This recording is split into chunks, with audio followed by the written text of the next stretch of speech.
आप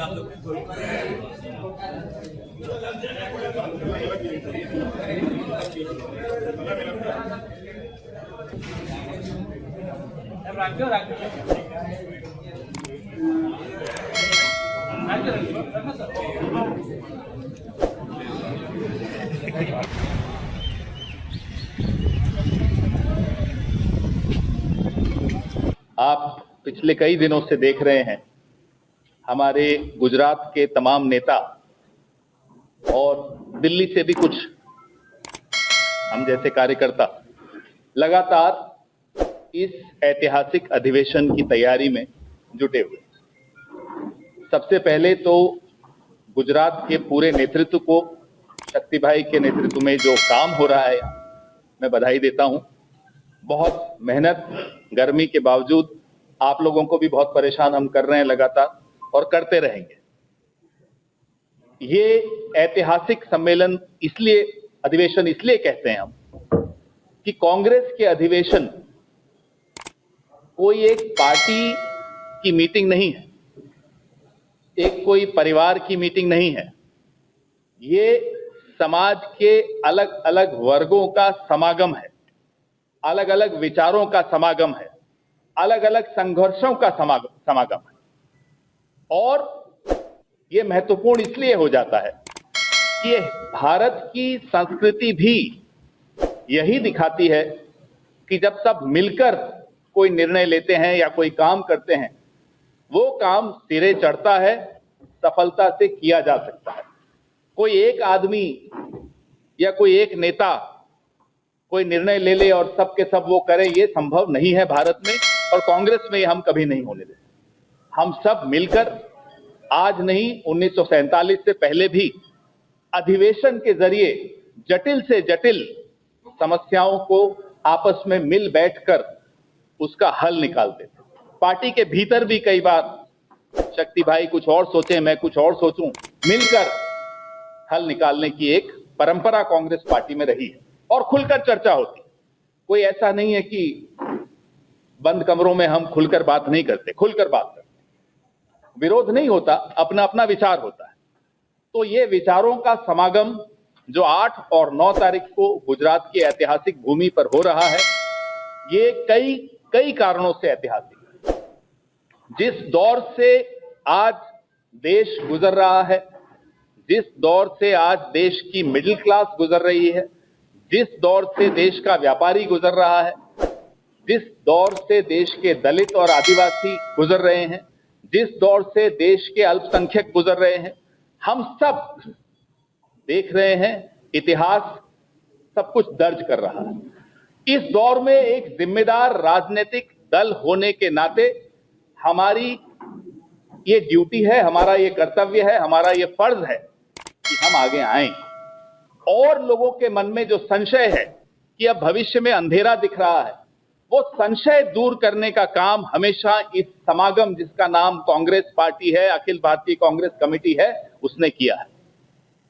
जब अंग्रेजों का शासन था, रात बहुत काली थी, लोगों को लगता था सूरज कब उगेगा, उगेगा भी सही या नहीं उगेगा, तब कांग्रेस पार्टी, महात्मा गांधी, सरदार वल्लभ भाई पटेल, पंडित जवाहरलाल नेहरू, मौलाना आजाद, ऐसे नेताजी सुभाष चंद्र बोस, बाबा साहब अंबेडकर, ऐसे अनेक नेताओं ने मिलकर अंधेरा दूर किया। लेकिन अंधेरा दूर करना एक सतत संघर्ष है। ऐसा नहीं होता कि आज सुबह सूरज उग गया तो अब शाम की चिंता नहीं करनी, चिंता करनी पड़े। આપણી વચ્ચે ખાસ ઉપસ્થિત ઓલ ઇન્ડિયા કોંગ્રેસ કમિટીના મીડિયા અને પબ્લિસિટી ડિપાર્ટમેન્ટના ચેરમેન, પ્રખર વક્તા પ્રવક્તા આદરણીય પવન ખેરાજી, પ્રદેશ કોંગ્રેસ સમિતિના પ્રમુખ આદરણીય શક્તિભાઈ, સીઈસીના મેમ્બર, મીડિયા કમિટીના ચેરમેન, રાજ્યસભાના પૂર્વ સાંસદ બેન હેમીબેન, પ્રદેશ કોંગ્રેસ સમિતિના મુખ્ય પ્રવક્તા માન્યભાઈ શ્રી મનીષભાઈ દોશી, ભાઈ હેમાંગભાઈ રાવલ, ભાઈ અમિતભાઈ, નવીનભાઈ, તમામ મીડિયાના અમારા સાથીઓ અને આપ સૌ પત્રકાર બહેનોનું હાર્દિક સ્વાગત કરીએ છીએ। ઓલ ઇન્ડિયા કોંગ્રેસ કમિટીનું રાષ્ટ્રીય અધિવેશન બેઠક આ ગાંધી સરદારની ભૂમિ પર સાબરમતીના તટ પર 8 અને 9 એપ્રિલના રોજ 8 તારીખે કોંગ્રેસ વર્કિંગ કમિટીની બેઠક યોજાશે અને 9 તારીખે સમગ્ર દેશના અલગ અલગ રાજ્યોમાંથી આવનાર લગભગ 2000 કરતાં વધારે એઆઈસીસી ડેલિગેટોની ઉપસ્થિતિમાં આ રાષ્ટ્રીય અધિવેશનની બેઠક થવા જઈ રહી છે અને આ એવા સમયે બેઠક ગુજરાતમાં આ ગાંધી સરદારની ભૂમિ પર થઈ રહી છે કે જ્યારે લોખંડી પુરુષ ગુજરાતના પનોતા પુત્ર સરદાર સાહેબની 150મી જન્મ જયંતિની ઉજવણી થઈ રહી છે. સાથે સાથે મહાત્મા ગાંધી જે આપણું ગૌરવ રાષ્ટ્રપિતા એમને કોંગ્રેસ અધ્યક્ષ બન્યાના 100 વર્ષની પણ ઉજવણી થઈ રહી છે અને આ એવા સમયે ગુજરાતમાં કે જ્યારે ગુજરાતની પ્રજા પણ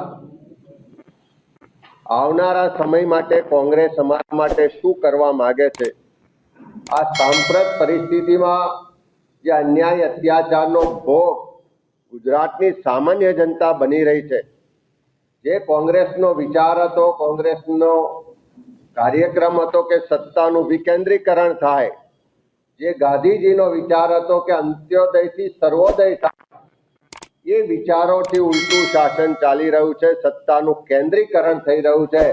અંત્યોદયને બદલે મુઠ્ઠી પર મૂડીપતિઓના હાથમાં તમામ સત્તા અને સંપત્તિઓ જઈ રહી છે.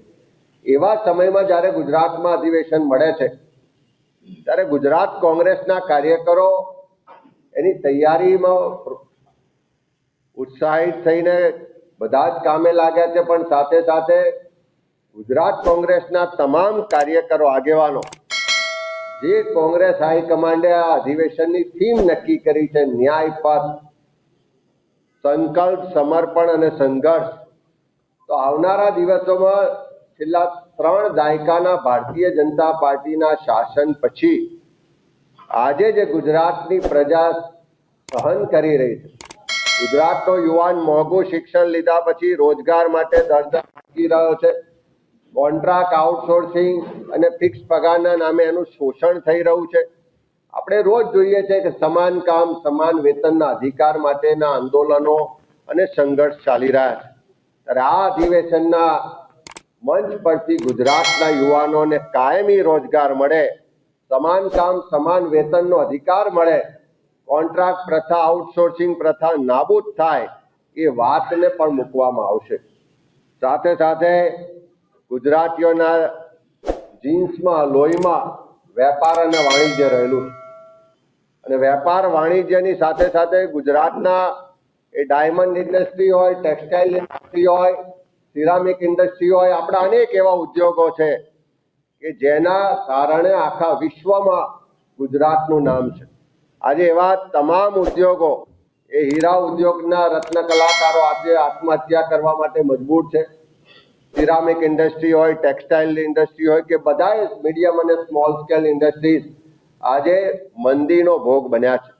એવા સમયમાં કોંગ્રેસની જે નીતિઓ હતી કે ઉદ્યોગોને મદદ કરવી, એમએસએમઈને મદદ કરવી, જીઆઈડીસીની સ્થાપનાઓ કરવી, પછાત વિસ્તારોમાં રોજગારની વ્યવસ્થા ઊભી કરવી, એ જે કોંગ્રેસની વિચારધારા છે, કોંગ્રેસ શાસનની દેન છે, એને પણ આવનારા સમયમાં ગુજરાતના લોકો માટે કેવી રીતે વધારે અમલ કરાવી શકાય, કેવી રીતે ફરી ગુજરાતની ઔદ્યોગિક નામના વધે, એ વિચારને વાત પણ આ મંચ પર મૂકવામાં આવશે. ખાસ કરીને ગુજરાતમાં સામાજિક ન્યાય માટેની લડાઈ સતત ચાલતી આવે છે. અન્યાયનો ભોગ એસસી, એસટી, ઓબીસી, માઇનોરિટી સમાજ સતત બનતો આવ્યો છે. ભેદભાવ પણ સતત થઈ રહ્યા છે.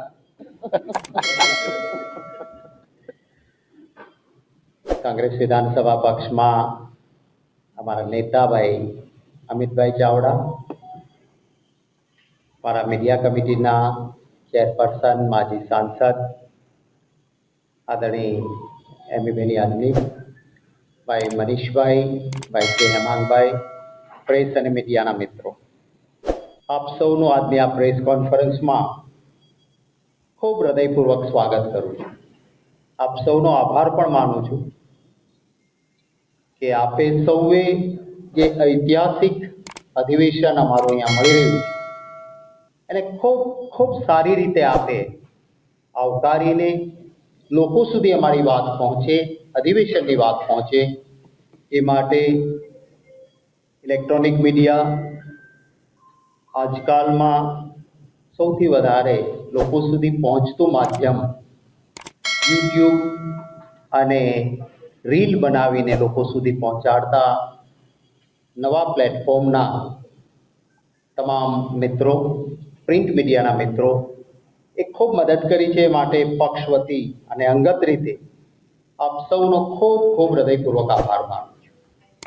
થોડી ઘણી તકલીફ રહે છે, કારણ કે આપ જાણો છો કે આટલું મોટું કામ 64 વર્ષ પછી જેમ વિઘ્ન દોડમાં દોડવાનું હોય એવા વિઘ્નોની વચ્ચે અમે આ આયોજન કરી રહ્યા છીએ. પરંતુ કેટલાક વખત કેટલાક વિઘ્નો પણ દોડવામાં સ્પર્ધા કરીને આગળ નીકળવામાં પ્રેરક બળ પૂરું પાડતા હોય છે ને એમાં તમારા બધાનો સાથ એ આ વિઘ્ન દોડમાં અમને પ્રેરણા અને બળ પૂરું પાડે છે. એટલા માટે પણ આપનો આભાર માનું છું. અખિલ ભારતીય કોંગ્રેસ કમિટીના જે વિચારો સાથે સ્થાપના થઈ ત્યારે કોઈ સ્વાર્થનું સમીકરણ નહોતું. માત્ર ને માત્ર અંગ્રેજોની લાઠી ગોલી સામે સંઘર્ષ કરવાનો અને બધી જ તકલીફો વચ્ચે દેશની આઝાદી માટે જે ભોગવવું પડે તે ભોગવીશું, પરંતુ રાષ્ટ્રનું હિત એ આપણા અંગત સ્વાર્થ, પરિવાર, પક્ષ બધાથી ઉપર છે એમ માનીને અમારી વિચારધારા લડી અને દેશની આઝાદી મળી. આજે એ જ વિચારધારા સાથે ફરી કોંગ્રેસ પાર્ટી, જે દેશની પરિસ્થિતિ છે આપ સૌ જાણો છો, લોકો ઈચ્છે તે સત્તામાં આવે અને લોકો ઈચ્છે ત્યારે એ સત્તામાંથી જાય, પછી પક્ષ હોય કે શખ્સ હોય. સત્તામાં બેઠેલી વ્યક્તિ હંમેશા આપણા ગુજરાતની પરંપરા રહી છે કે આંબા ઉપર કેરી આવે તો આંબો નીચો નમે. એમ સત્તા મળે એ વધારે વિવેકી રહ્યા એ ગુજરાતની પરંપરા રહી છે. મને યાદ છે, હું જે સરકારમાં મંત્રી હતો, ચીફ મિનિસ્ટરે નર્મદા યોજના સામે ચાલતા વિરોધનો ગુજરાત વતી વિરોધ કરવાનો કાર્યક્રમ નક્કી કર્યો. એની તારીખ વિરોધ પક્ષના નેતાને કહ્યું કે આપને કઈ તારીખ અનુકૂળ છે, એ તારીખે આપણે કાર્યક્રમ આવે, અને કહ્યું કે મંત્રીઓ બાય રોડ જશે પણ વિરોધ પક્ષના નેતાને હું હેલિકોપ્ટરમાં સાથે લઈને જઈશ. આ ગુજરાતની પરંપરાઓ ને આજે ઠેસ પહોંચી છે. આ અધિવેશનથી કોંગ્રેસની વિચારધારા અને સાથોસાથ ગુજરાતની પરંપરાઓનું પુનઃસ્થાપન થાય. મહાત્મા ગાંધીજીની સાદગી, સત્ય અને અહિંસા આ સિદ્ધાંતોના માટે આ અધિવેશનથી એક નવી ઉર્જા સાથે અમે કામ કરવાના છે. સરદાર વલ્લભભાઈ પટેલ